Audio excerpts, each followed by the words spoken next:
Terça-feira, Secretaria de Estado de Formação Profissional no Emprego halou o seminário Reconsultação Público com a esboço salário mínimo nacional Timor-Leste durante lorong ida e a Salão Novo Turismo Dili. Diretor-geral CEFOPE Carlito do Rosário Cabral informa a realização do seminário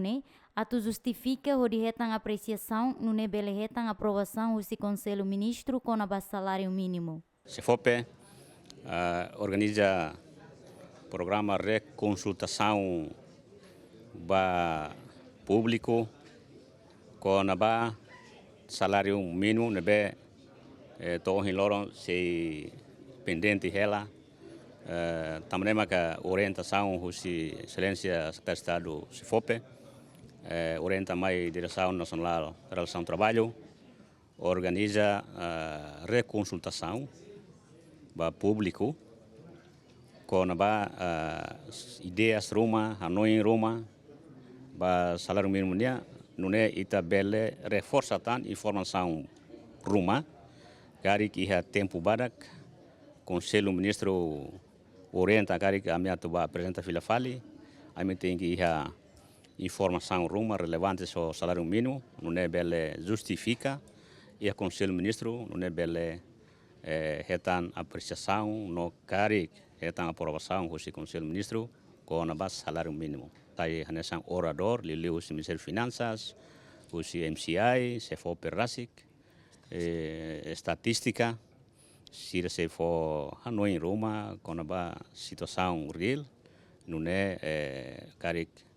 e apresentação e também foi também ideias e a Conselho Ministro, se sai nessa matéria referência ou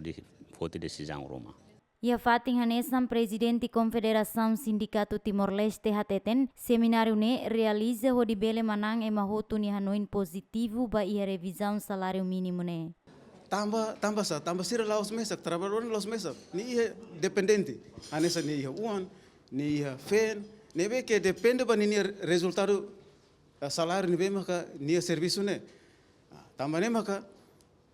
importante tebes hototu ni Hanoi atu hatete kata tempo toona para ror ricas filha fale esboço decreto salário mínimo o montante 150 filha fale ba ia Conselho Ministro atu bele hetan aprovação ba ida tamba ita passa na tinam barak ne larang nebe que ema barak ya okos nuba mori so difícil tamba la consegue absorve ninia necessidade economia ia uma laran cada fulan uang sira lahetan nutrição ho dia, lahetan saúde ho digno, lahetan educação ho digno, e dane contribui tebes baitania problema social bárbara. Enquanto participante Sira mais instituição ligado Sira sociedade civil, KSTL, CCITL no Seluktan.